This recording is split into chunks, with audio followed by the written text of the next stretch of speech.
അപ്പൊ ഈ ഇടയ്ക്ക് വാർത്തയിൽ നിറഞ്ഞല്ലോ പോൺസി, അപ്പൊ പത്രത്തിലൊക്കെ വന്നു. എന്തായിരുന്നു കാര്യം? സ്വന്തമായിട്ട് വയലുണ്ടാക്കി കൊടുത്തു. സ്വന്തമായിട്ട് വീട്ടുമുറ്റത്ത് ഞങ്ങൾ ആദ്യം ഒരു വയലുണ്ടാക്കിയിരുന്നു വീടിന്റെ ഫ്രണ്ടിൽ തന്നെ. കാര്യമായിട്ട് വയലുണ്ടോ? എത്ര സെന്റില്? അത് ആദ്യം ഒരു 1/2 സെന്റ് എടുത്തോളം ഫസ്റ്റ് ഉണ്ടാക്കിയത് നമ്മ വീടിന്റെ ഫ്രണ്ടിൽ.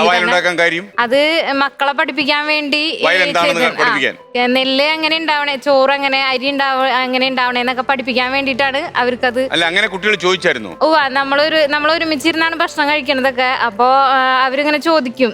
ഞാൻ മോളൊരു ദിവസം ചോറ് താഴെ കളഞ്ഞപ്പോ ഞാൻ പറഞ്ഞു, താഴെ കളയാതെ കഴിക്കണം, കുറെ പേര് കഷ്ടപ്പെട്ട് ഇതിന്റെ പുറകിൽ കുറെ പേര് അധ്വാനിച്ചിട്ട് ഉണ്ടാക്കണ ഒരു അന്നാണ് നമുക്ക് ഇങ്ങനെ നമ്മുടെ മുന്നിൽ ഇങ്ങനെ കിട്ടണത് എന്ന് പറഞ്ഞു. അപ്പൊ അവള് അത് വലിയ ഇതായിട്ട് എടുത്തില്ല. ഇതിനിപ്പോ എന്താ ഇതുള്ള നമ്മൾ അരി കടയിൽ നിന്ന് കാശ് കൊടുത്ത് അരി വാങ്ങിക്കണ്, നമ്മള് ചോറ് വെച്ച് നമ്മൾ കഴിക്കണ്, അതിനിപ്പോ എന്തിട്ട് ഇത്ര വലിയ ബുദ്ധിമുട്ടെന്ന് അവള് എന്റെ അടുത്ത് ചോദിച്ചു. അപ്പൊ അങ്ങനെ ചോദിച്ചോ? അപ്പൊ മോളുടെ പേര് ഇസബല്ല. ഓക്കെ. മോന്റെ പേര് ജോനാഥൻ.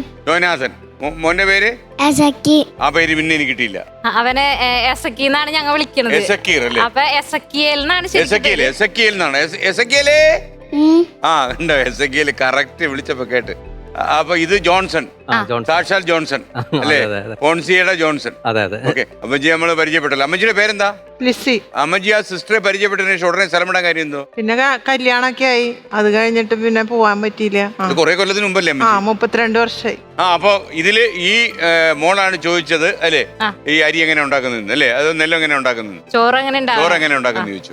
എന്നിട്ട് എന്ത് ചെയ്തു? പിന്നെ അത് കഴിഞ്ഞിട്ട് ഞങ്ങൾ രണ്ടുപേരും കൂടി, ഞാനും ചേട്ടനും കൂടി ഡിസ്കസ് ചെയ്തു, നമുക്ക് ഇങ്ങനെ ഒരു ഇത് ചെയ്തു കൊടുക്കാം, അവർക്കൊരു അറിവാവും എന്നുള്ള രീതിയിൽ നമ്മളുടെ മുറ്റത്ത് തന്നെ ചെയ്യാന്നുള്ള ഇത് വന്നു. അപ്പൊ ഞങ്ങൾ രണ്ടുപേരും കൂടി തീരുമാനിച്ച് അങ്ങനെ വീടിന്റെ ഫ്രണ്ടിൽ തന്നെ ഒരു 1/2 സെന്റോടത്തോളം ഉണ്ടാവും. കൊത്തി കളച്ച് കരഭൂമിയാണല്ലോ, അപ്പൊ സ്വാഭാവികമായിട്ടും വെള്ളം നിൽക്കാനൊക്കെ ഭയങ്കര ബുദ്ധിമുട്ടാണ്. പിന്നെ ചെളി വേണം, നെല്ല് നിലനിർത്താനായിട്ട് ചെളി വേണമല്ലോ. അപ്പൊ അങ്ങനത്തെ കാര്യങ്ങളൊക്കെ വരുമ്പോ ബുദ്ധിമുട്ടാണ്. കുറെ കഷ്ടപ്പെട്ടു ഫസ്റ്റ് ടൈമില്, പക്ഷെ ഇവരും ഹെൽപ്പായിരുന്നു നമ്മൾക്ക്. എത്ര സമയം എടുത്തു? ഒരു കണ്ടം എന്നല്ലേ നമ്മൾ പറയുന്നത്? കണ്ടം. ചിലര് പറയും കണ്ടം വഴി ഓടി ഓടാന്നൊക്കെ വിചാരിച്ചു, പക്ഷെ നടന്നില്ല. അതൊരു ചലഞ്ചായിട്ട്. എത്ര കാലം എടുത്തു അതില്? ശരിക്കും നെല്ല് കൊയ്ത് എല്ലാരും കഴിഞ്ഞ് കൊയ്തു, ഒരു പറ നെല്ല് കിട്ടി. അത് ഇപ്പൊ ഒന്നും ചെയ്തിട്ടില്ല, വീട്ടിലിരിക്കുന്നുണ്ട്. അപ്പൊ ഇനി നമ്മ വേറെ ചെയ്തിട്ടുണ്ട്. വേറെ എത്ര സെന്റില് ചെയ്തു? അതിപ്പോ 1 സെന്റ് ഉണ്ട്. 1 സെന്റ് ചെയ്തിട്ടുണ്ട്. അപ്പൊ അതും കൂടി ചെയ്തു. മനസ്സിലായോ കൃഷി എങ്ങനെയാണ്? ചോറ് വരുന്നത് മനസ്സിലായിട്ടുണ്ട് അല്ലേ? അപ്പൊ ഇനിയിപ്പോ അവർക്ക് അതിന് ചോറുണ്ടാക്കി കൊടുക്കുമ്പോ നമ്മള് അല്ലെ ഒരു മണി പോലും കളയാതെ അല്ലേ? അതായിരുന്നു നമ്മുടെ ഉദ്ദേശം. ഇതാരാ പത്രത്തിൽ കൊടുത്തത്? അത് അങ്ങനെ ഒരു ഇത് ഞങ്ങൾക്ക് യൂട്യൂബ് ചാനൽ ഉണ്ട്, അപ്പൊ ഞങ്ങൾ അതിലിട്ടു. യൂട്യൂബ് ചാനൽ ഉണ്ട്? അപ്പൊ കുറെ ആൾക്കാരുണ്ടോ അവിടെ? കുറച്ച് ഫാമിലി ഉണ്ട്, പിന്നെ വ്യൂവേഴ്സ് ആണ് നമുക്ക് കൂടുതൽ. എത്ര വ്യൂവേഴ്സ് ഉണ്ട്? വ്യൂവേഴ്സ് ഒരു 1 മില്യൺ ഒക്കെ. 10 ലക്ഷം ഉണ്ടോ? 10 ലക്ഷം ഉള്ള ആൾക്കാരൊക്കെ മകളായി നാട്ടില്. നന്നായിട്ട് ഉണ്ടല്ലേ? അത്യാവശ്യം ഇതൊക്കെ തടയുന്നുണ്ടോ? ചെമ്പൊക്കെ തടയുന്നുണ്ടോ? അത്രയ്ക്കും ഇല്ല, എന്നാലും ഒരു 10 രൂപ 12 രൂപ ആ റേഞ്ചില്. ഇത് മാസം 12,000 വരുന്നുണ്ട്. യൂട്യൂബിന്റെ പേരെന്താ ചാനലിന്റെ? പോൺസി കിച്ചൺ തന്നെ. പോൺസി കിച്ചൺ, പോൺസിയുടെ അടുക്കള. അപ്പൊ നമ്മള് മെയിൻ ആയിട്ട് ആ ചാനലിലുള്ളത് ഇങ്ങനെ മിറ്റത്തിന്റെ വീഡിയോ ആണ്. അതായത് യൂട്യൂബ് ചാനൽ ഉണ്ടാക്കിയത് കോവിഡ് സമയത്താണോ? കോവിഡ് സമയത്ത് എല്ലാരും ഒരു 7 ലക്ഷം ആൾക്കാർ ഇപ്പൊ ഇന്ത്യയിലുണ്ട്. അതിലൊരു 6 ലക്ഷം കേരളത്തിലാന്നാ പറയുന്നത്. അത് നമ്മള് ഫോട്ടോക്കിനൊക്കെ ലക്ഷങ്ങൾ കിട്ടുന്നുണ്ട്. അപ്പൊ നമുക്ക് എന്തെങ്കിലും ഒരു അംശം കിട്ടിക്കോട്ടെ എന്ന് വെച്ചിട്ട് നമ്മൾ ചെയ്ത് തുടങ്ങിയതാണ്. അപ്പൊ അതിനൊരു ശ്രമിച്ചാൽ ചിലപ്പോ നമുക്കൊരു 12 ലക്ഷം കിട്ടും. 12,000 എന്നുള്ളത്. അത്രയും ആൾക്കാർ അങ്ങനെ പൈസ ഉണ്ടാക്കുന്നുണ്ട് യൂട്യൂബ് വഴി. യൂട്യൂബുകാർ തന്നെ പറയുന്നുണ്ട് ഏറ്റവും കൂടുതൽ പൈസ ഇപ്പൊ കേരളത്തിലുള്ളവരാണ് ഉണ്ടാക്കുന്നത്. അപ്പൊ അങ്ങനെ ചാനലിലിട്ടു.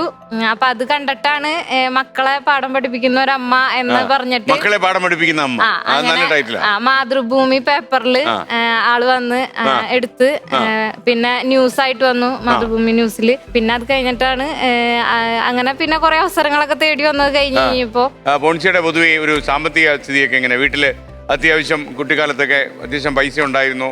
ഇല്ല. ബുദ്ധിമുട്ടായിരുന്നു. ഭയങ്കര ബുദ്ധിമുട്ടായിരുന്നു. തീരെ സാമ്പത്തികം ഉണ്ടായിരുന്നില്ല. പിന്നെ കഴിയാനൊക്കെ ബുദ്ധിമുട്ടായിരുന്നു. ഭയങ്കര ബുദ്ധിമുട്ടായിരുന്നു. എത്ര മക്കളാ? ഞങ്ങൾ 2 മക്കളാണ്. അനിത്യാണുള്ളത്. ആളിപ്പോ ഹൗസ് വൈഫ് ആയിട്ടാണ്. നേഴ്സാണ്, നേഴ്സിംഗ് ആണ് പഠിച്ചത്. ഇപ്പൊ 2 മക്കളായ കാരണം ഇപ്പൊ ജോലിക്ക് പോണില്ല. നിങ്ങളൊരു കുടിലായിരുന്നു താമസം? ഒരു ചെറ്റക്കുടിലായിരുന്നു. വലിയ ബുദ്ധിമുട്ടായിരുന്നു. പിന്നെ മറച്ച കുടിലാണോ അതോ? മറിച്ചിട്ടുണ്ടായിരുന്നു. പിന്നെ നമ്മള് ഈ അടച്ചുറപ്പുള്ള വീടെന്നൊക്കെ പറയില്ലേ, പെൺകുട്ടികൾ വളർന്നു വരുമ്പോ അങ്ങനെയൊക്കെ ആൾക്കാർ പറയില്ലേ? അങ്ങനെ വലിയ അടച്ചുറപ്പൊന്നും പറയാൻ പറ്റില്ല. ഒരു മഴ പെയ്താൽ ചിലപ്പോ കുടിഞ്ഞൊളിഞ്ഞു വീഴുന്ന അവസ്ഥയായിരുന്നു. അതുപോലെയൊക്കെ ഉള്ള ഒരു ഇതായിരുന്നു. എനിക്ക് ഓർമ്മയില്ല. അമ്മ പറഞ്ഞു കേട്ടേക്കണ ഒരു ഇതാണ്. നമ്മള് ചെറുതാണല്ലോ, തീരെ കുഞ്ഞായിരിക്കും. അപ്പച്ചന് മണൽ വാരലായിരുന്നു. അത് കഴിഞ്ഞപ്പോ മണൽ വാരലെന്നൊക്കെ അപ്പച്ചന് അത്യാവശ്യം കഴിഞ്ഞു പോകാനുള്ള പൈസ കിട്ടുമായിരുന്നു. കുഴപ്പമില്ല, അത്യാവശ്യം ജീവിച്ചു പോകാനുള്ളത് കിട്ടുമായിരുന്നു. പിന്നെ അപ്പച്ചൻ തളർന്നു പോയി, അരക്ക് കിഴിപ്പോട്ട് തളർന്നു പോയി. തണവ് അതെപ്പോഴും മണൽ വാരിക്കൊണ്ടിരിക്കുമ്പോ തണവ് തട്ടുമ്പോ ശരീരത്തിന് പറ്റിയിരുന്നില്ല. അപ്പോ ആള് അരക്ക് കിഴിപ്പോട്ട് തളർന്നു പോയി. അങ്ങനെ തളർന്നു പോയതിനു ശേഷം പിന്നെ അമ്മച്ചിയുടെ ചുമലിലായി ഭാരം മൊത്തം. 2 പെൺകുട്ടികളാണ്, അവർ നോക്കണം, അപ്പച്ചനെ നോക്കണം, അങ്ങനെ കാര്യങ്ങളൊക്കെ ആയിപ്പോ ഇല്ല വരുമാനം. അപ്പൊ അമ്മച്ചി ആദ്യം ഓലമടക്കലും അങ്ങനത്തെ കാര്യങ്ങളൊക്കെ ചെയ്തു. അതിനൊക്കെ സാധ്യതയുണ്ടോ മാളയില്? ഓലമടയിലൊക്കെ പോയ പൈസ കിട്ടുമോ? അത് നമ്മളുടെ വീട്ടില് സ്വന്തമായിട്ട് ചെയ്തിരുന്നു. അല്ലെ, ഓലമടച്ച് ആർക്ക് കൊടുക്കും? അപ്പൊ നമ്മള് പറമ്പില് പോയി ഓല കൊണ്ടുവന്നിട്ട് നമ്മള് തന്നെ അത് മടക്കി വിൽക്കും. അപ്പൊ നമുക്ക് അത്യാവശ്യം ശരി, നമ്മള് ഓല മടഞ്ഞ് നമ്മൾ ആൾക്കാർ വിൽക്കും അല്ലേ? അപ്പൊ ഇഷ്ടിക കളക്കാരൊക്കെ നമുക്ക് ഒരു കുടുംബം പൊറ്റിക്കൊണ്ട് പോകാൻ പറ്റുമായിരുന്നു. നമ്മള് സാധാരണ പിടിച്ച് ജീവിച്ചാ മതിയല്ലോ. ആർഭാടായാലല്ലേ നമുക്ക് കൂടുതല്.